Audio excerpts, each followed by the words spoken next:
إن الحمد لله نحمده ونستعينه ونستغفره ونؤمن به ونتوكل عليه ونعوذ بالله من شرور أنفسنا ومن سيئات أعمالنا من يهد الله فلا مضل له ومن يضلله فلا هادي له ونشهد أن لا إله إلا الله وحده لا شريك له ونشهد أن سيدنا وحبيبنا ومولانا محمدا عبده ورسوله.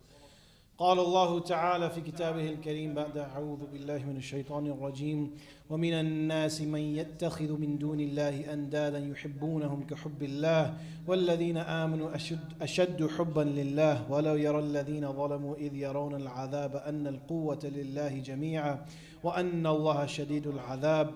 صدق الله العظيم. فقال النبي الكريم صلى الله تعالى عليه وسلم الدنيا سجن المؤمن وجنة الكافر أو كما قال عليه الصلاة والسلام. أما بعد, I want you to take a moment and to imagine that at your job or at your school, you have somebody who, who they are presented with two options, two choices, consistently they make it a habit to always pick the easier option. That they ask them, do you want to drive to the job site or can you help with the loading? No, I'll drive. It's no problem. It was a question, but it also wasn't necessarily a question. It was being asked in a way to try and frame the fact that one choice is preferred over the other. In spite of that, they end up choosing the easier one. Can you cover this shift for me? I have an emergency, I have a problem. No, I'm sorry, I can't. Even though you know, they absolutely could. They have no plans, they have no issue covering. This is somebody who over time you would really grow to resent. You get frustrated with this person. You would start to think to yourself, man, like I need to get rid of this person. They're not willing to ever sacrifice a little, to get their hands dirty, to grind a little. They're not willing to put in that extra work. Now with that in mind, I want you to imagine a scenario for yourself that if your supervisor or your teacher, if you're in school, comes and tells you that I need you to be here on Fridays and the times of Jummah. I need you to be physically present. What would your response be to that? How would you answer this request, which is being framed as a request, but really it's a command? Because everybody knows when your supervisor asks you, they're not really asking. So what would your response be in that moment? Perhaps the thought of Ammar ibn Yasir radiallahu anhu comes to mind. That you know that there is an easier option. That Ammar radiallahu anhu, when he was being held captive by Abu Jahl, he finally agreed to say something. He barely whispered a few words against the Prophet ﷺ, and Abu Jahl let him go from that. But you would be wrong in thinking this is analogous to any situation today, because Ammar radiallahu anhu watched his mother be killed in front of him.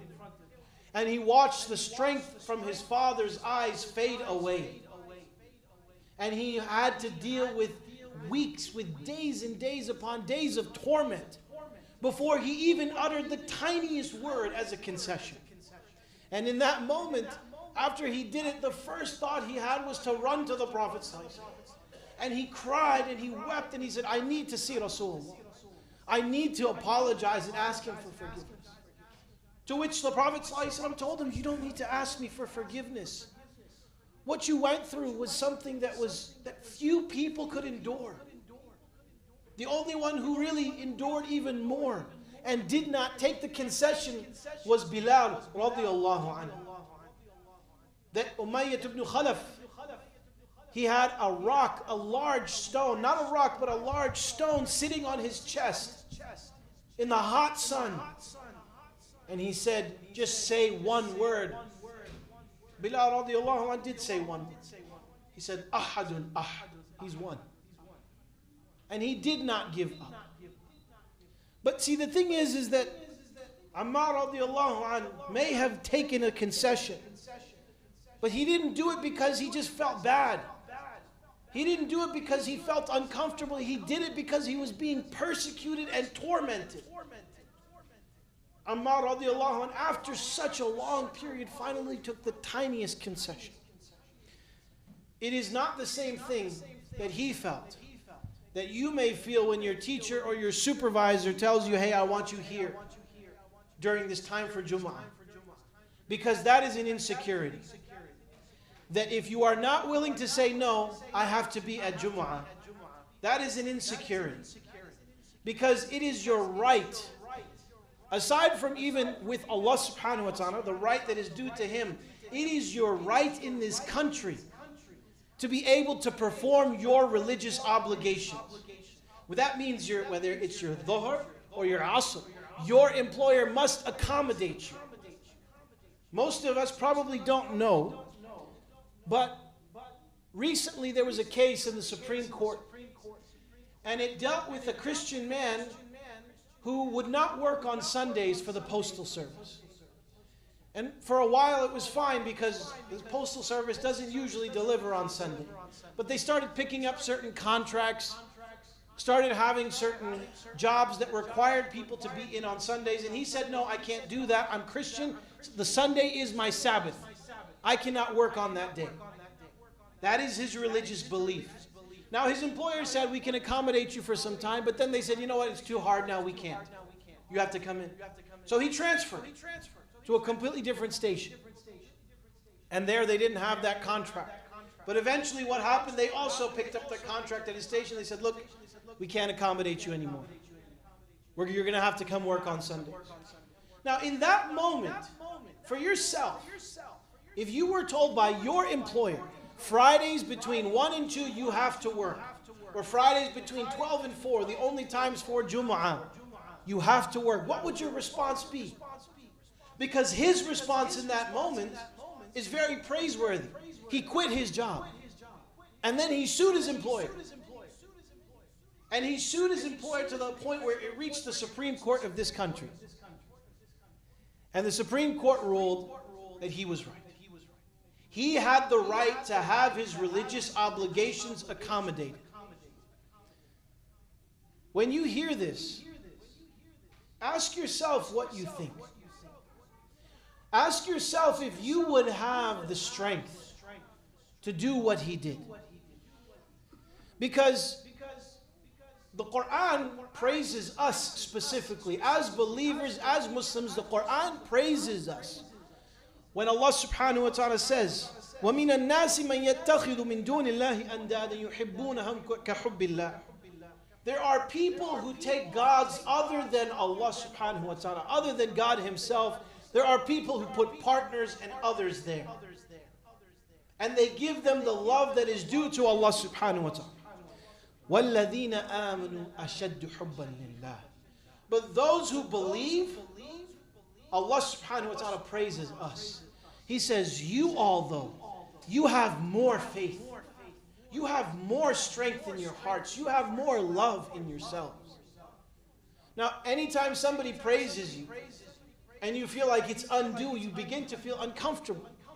You begin to feel like, am I really worth that?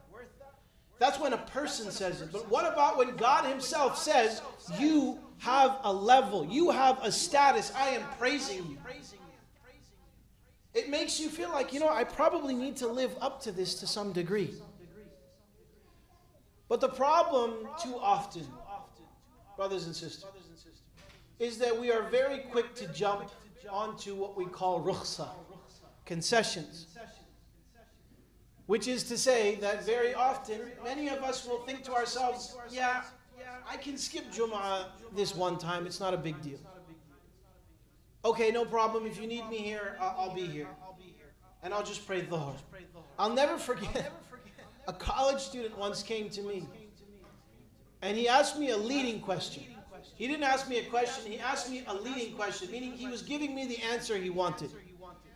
He said, so I have an exam at this time, and my teacher, she's really strict and stuff, and he said it's a college exam, so, should I just pray dhuhr or what do I do for Jumu'ah?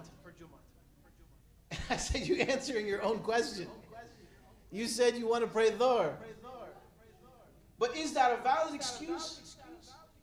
I don't need to answer that question, because it's not for me to answer. Allah subhanahu wa ta'ala will be the judge of it. It would be probably easier if I was the one to be the judge, but I'm not. It is Allah subhanahu wa ta'ala. And too often if we have the ability and the opportunity to, we forsake it for the sake of something else. We give up our rights and say, you know what, I'm going to do something not as praiseworthy. Why? Because maybe my employer will be happier with me. Maybe my professor will be happier with me. Maybe they won't be annoyed with me. But who are we trying to please in that moment? Who are we trying to make happy in that moment? It's a difficult question. Before I continue, brothers, please scoot up. Fill in all the spaces in front of you. We need to make sure there's a lot of people still coming.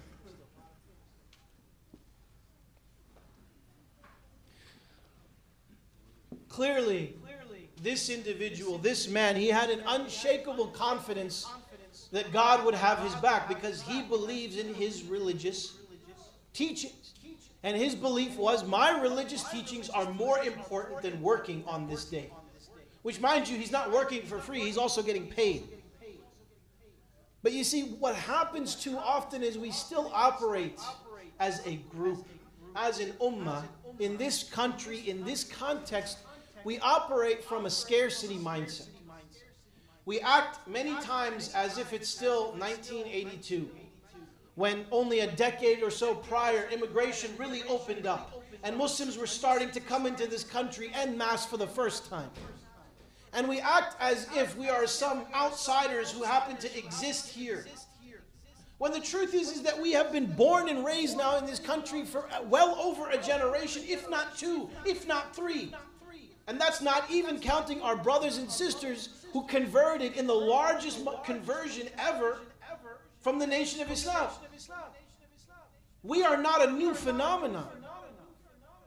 And yet we act like we're the new kid on the block. We act like we should be scared when we have no reason to be. Why should other people be more confident in their faith than we are? Why should others say that, you know what, I'm going to take a stand? And those who follow the truth, those who follow the haqq, those who are on what we call siratul mustaqim, are only willing to give up if it's easy. We have to find the ability to be comfortable with being uncomfortable at times. Because this life is not one that is meant for us to simply live and enjoy and that's it. If that's what this life was about, then no problem. Try to find your happiness, try to find this and that. But that's not what the objective of this life is.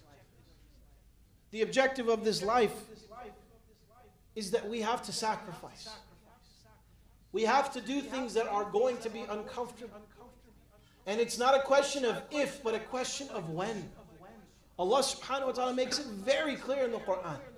وَلَنَبْلُوَنَّكُمْ بِشَيْءٍ مِّنَ الْخَوْفِ وَالْجُوعِ وَنَقْصٍ مِّنَ الْأَمْوَالِ وَالْأَنفُسِ وَالثَّمَرَاتِ. Allah guarantees us, I will test you. Don't have any doubts. Don't think that you're just going to get to go scot-free. You will be tested. Not a question of if, but a question of when.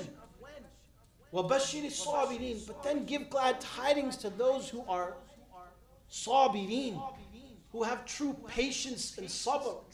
And sabr doesn't mean that you're patient in the sense that your employer says you need to stay here and you're like, okay, I'm just going to be patient with this. No, it's that you say, you know what? I have a religious right. If you don't like that, guess what? I'll see you in court.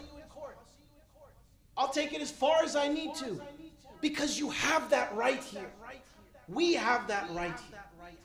And don't think that this is some phenomenon I'm speaking about because, oh, he's just the imam and he doesn't know what a real job looks like. I've worked corporate and I still work a separate job. I know exactly what I'm talking about. And the moment that that person comes to you and says, no, we can't accommodate you, you say, why don't you go read that Supreme Court opinion and then come back and tell me.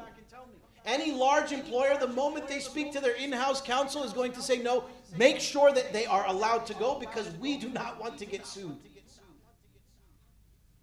But if you have a treasure chest in front of you and you simply say, I don't feel like opening it, what kind of logic is that? What kind of mindset is that?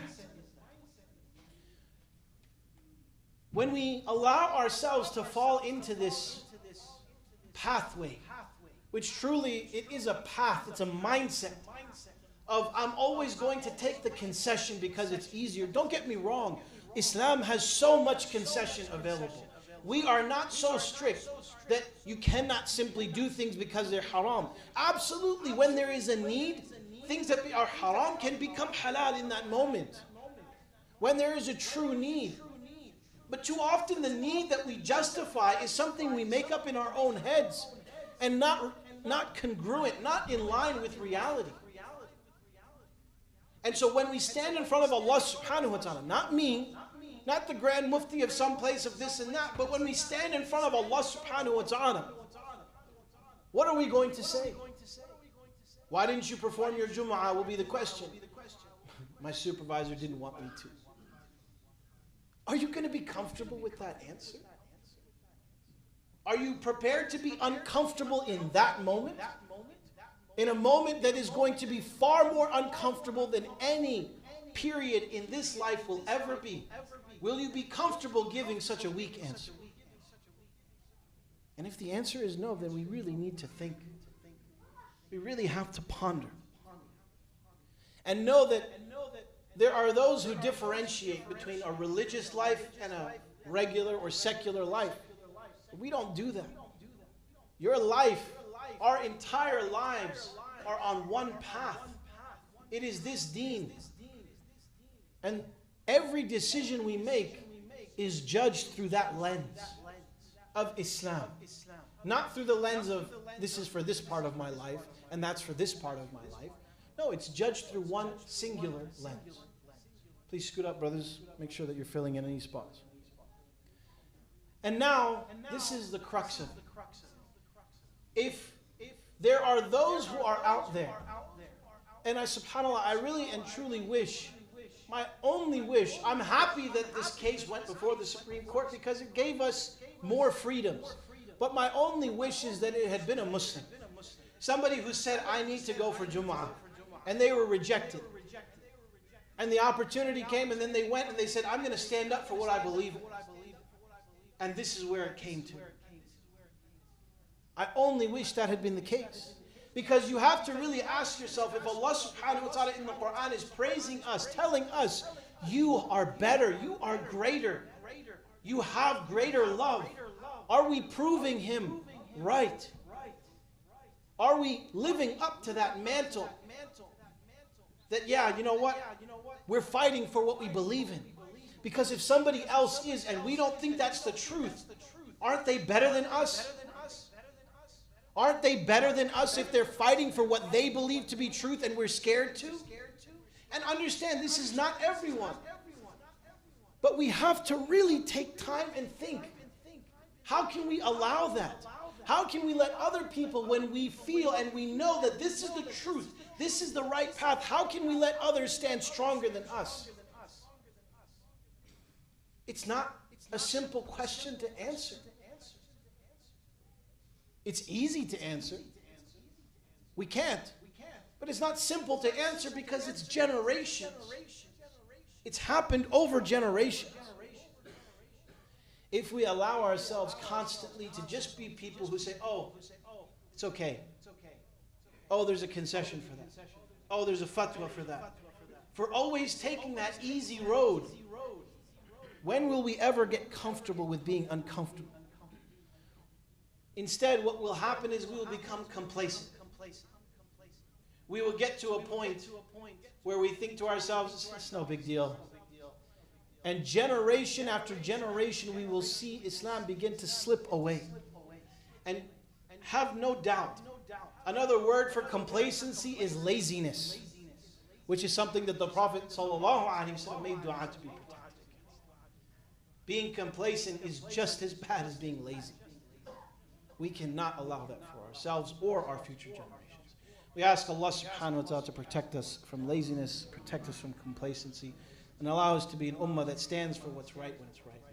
أقول قولي هذا وأستغفر الله لكم ولسائر المسلمين فأستغفروه إنه هو الغفور الرحيم.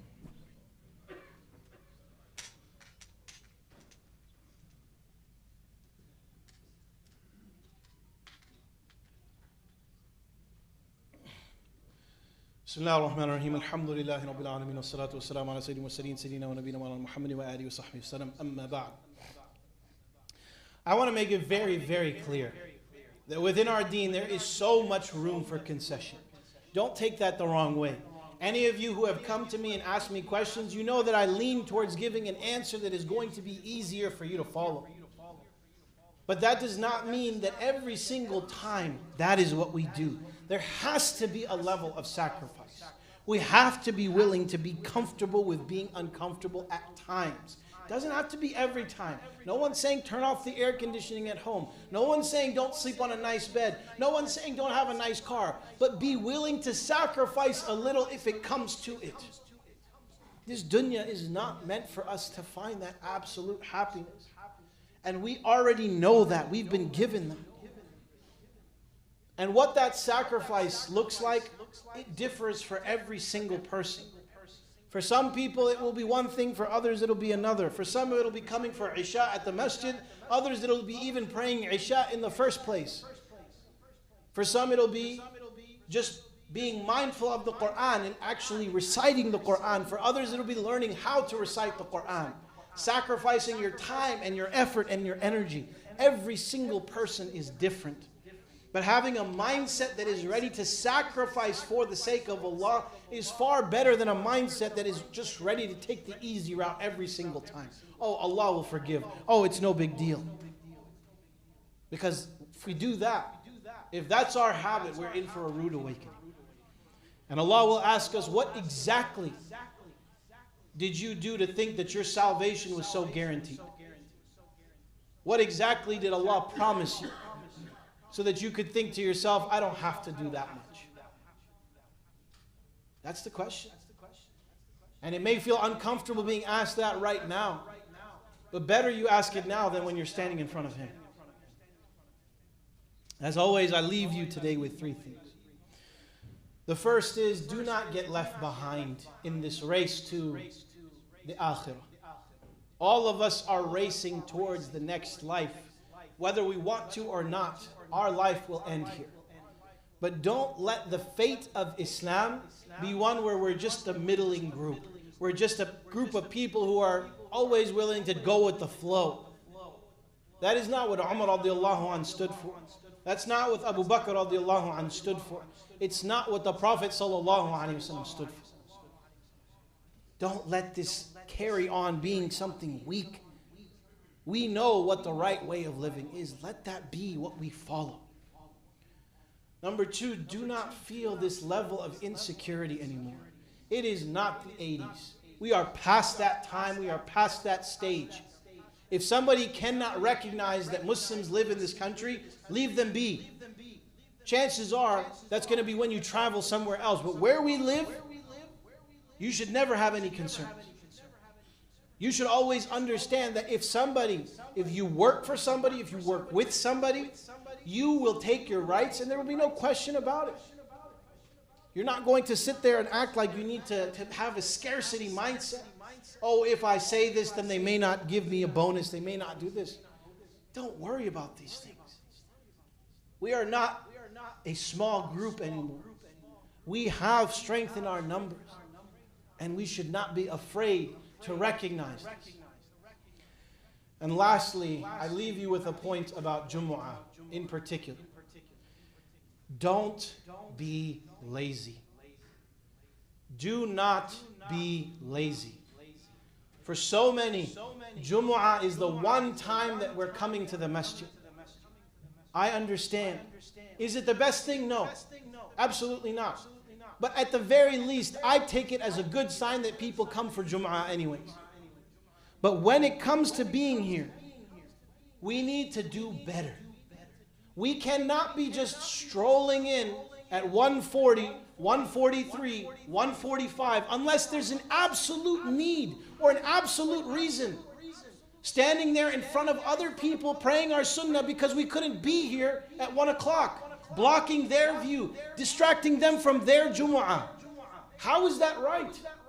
The Prophet ﷺ once was giving khutbah and a man walked through the rows. And the Prophet ﷺ said, you have cut people's necks, sit down. You have harmed people. Do not be lazy when it comes to Jumu'ah. I don't finish late. I finish on time. So if you're worried about being late, don't. But be willing to sacrifice a little. And know that when it comes to your reward for Jum'ah, you get the full reward when you're here. When I say Assalamu alaikum, the full reward is lost after that. And if we have the arrogance to think, you know what, I don't need the full reward, I'm good, then I worry for us, because when we stand in front of Allah and that scale is tipping, but just doesn't have enough, what are we going to think in that moment? How are we going to feel? I wish I could have come 15 minutes earlier for Jummah. This and being mindful of what we do during Jummah, not invalidating it by texting or talking or doing these things. Don't be lazy. Be willing to sacrifice. Put in that little bit. We ask Allah subhanahu wa ta'ala to forgive us for all of our shortcomings. We ask Allah subhanahu wa ta'ala to open our hearts for the truth. We ask Allah subhanahu wa ta'ala to make our hearts ones that are willing to sacrifice. اللهم صل على محمد وعلى ال محمد كما صليت على ابراهيم وعلى ال ابراهيم انك حميد مجيد اللهم بارك على محمد وعلى ال محمد كما باركت على ابراهيم وعلى ال ابراهيم انك حميد مجيد ربنا آتنا في الدنيا حسنة وفي الآخرة حسنة وقنا عذاب النار ربنا ظلمنا أنفسنا وإن لم تغفر لنا وترحمنا لنكونن من الخاسرين ربنا تقبل منا إنك أنت السميع العليم وتوب علينا يا مولانا إنك أنت التواب الرحيم عباد الله إن الله يأمر بالعدل والإحسان وإيتاء ذي القربى وينهى عن الفحشاء والمنكر والبغي يعظكم لعلكم تذكرون اذكروا الله العظيم يذكركم واشكروه يزدكم واستغفروه يغفر لكم واتقوه يجعل لكم من أمركم مخرجا وقم الصلاة